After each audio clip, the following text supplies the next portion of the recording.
ყველას დიდი მადლობა მოგზაურობისთვის.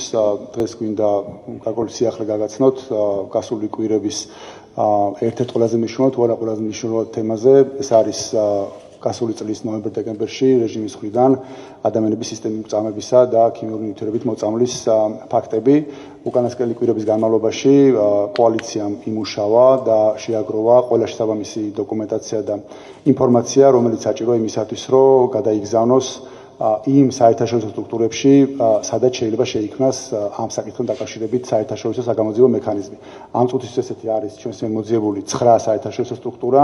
ეს დოკუმენტაცია, რომელსაც ახლა მაგიდაზე ხედავთ, უკვე გადაგზავნილი ელექტრონული სახით ამ სტრუქტურებში და ესენიც, რასაც აქ ხედავთ, ფიზიკურად ამობეჭდილი სახით გაიგზავნება ნაწილი დღეს, ნაწილი ხვალ ყველა ამ საერთაშორისო ორგანიზაციაში.